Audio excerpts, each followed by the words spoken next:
Guys, welcome to my blog. आप कैसे हो? मैं तो अच्छा हूँ। आज मैं मीलम के गांव में आया हूँ। ये देखो गाइस,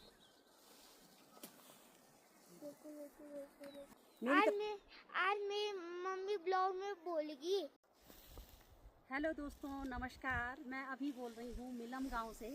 ये मीलम गांव आप देख रहे होंगे मेरे बैक साइड, बहुत बड़ा गांव है। और ये मीलम ग्लेशियर है, इस साइड मीलम ग्लेशियर है। और इस मीलम ग्लेशियर की इस तलहटी पर बसा हुआ ये गांव है। और यही जो मीलम ग्लेशियर है, यही है जो यहाँ से गोरी नदी है, जो गोरी गंगा जिसको कहते हैं, गोरी गंगा यहाँ से उद्गम स्थल है। दोस्तों, वैसे तो आप मीलम गांव के बारे में जानते ही होंगे।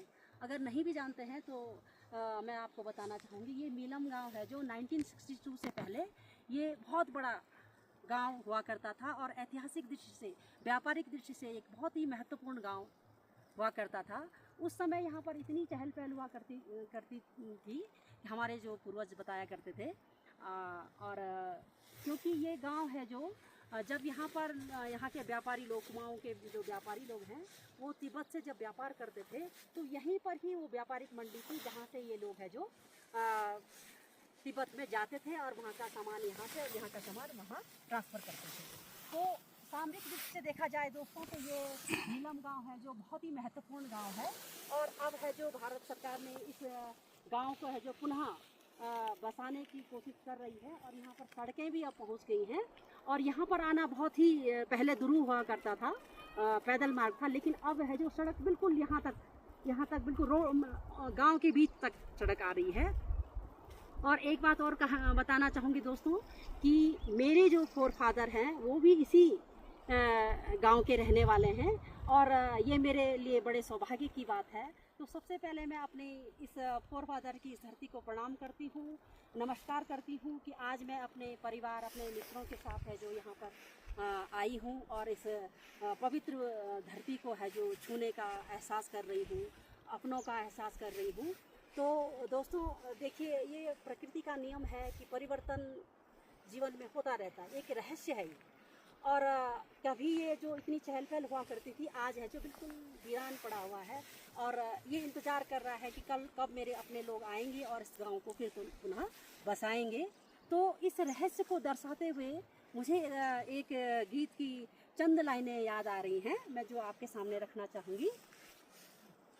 संसार की हर शय का इतना ही फसाना है, एक धुंध से आना है, एक धुंध में जाना है, एक धुंध से आना है, एक धुंध में जाना है। ये राह कहाँ से है, ये राह कहाँ तक है, ये राह कहाँ से है, ये राह कहाँ तक है, ये राज कोई राही समझा है न जाना है।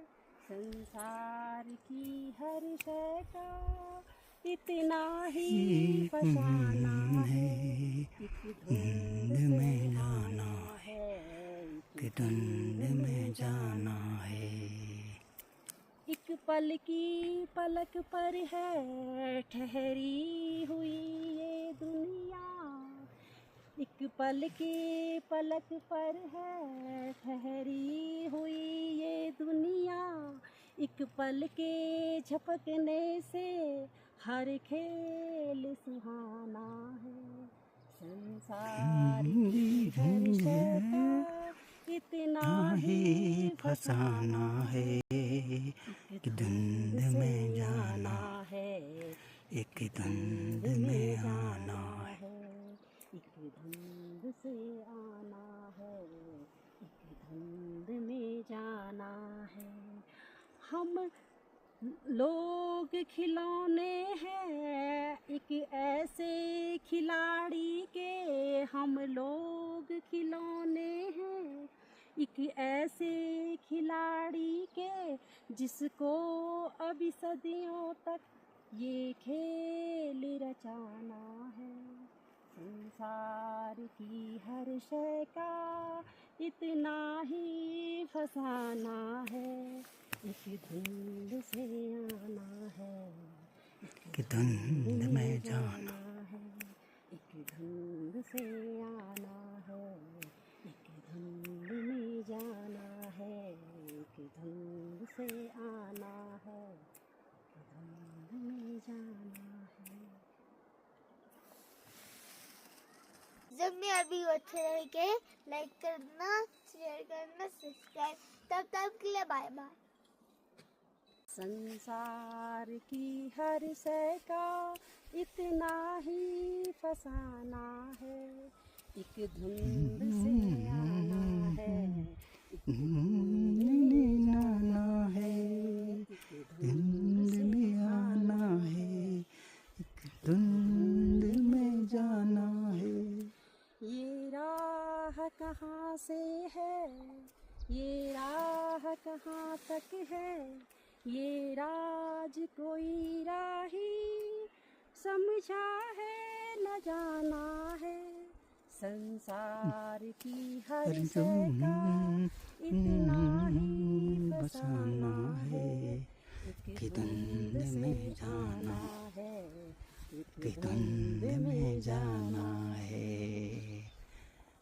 एक पल के पलक पर है ठहरी हुई है दुनिया, एक पल के झपकने से हर खेल सुहाना है। संसार की हर शय का इतना ही फसाना है, एक धुंध में जाना है, एक धुंध में जाना है।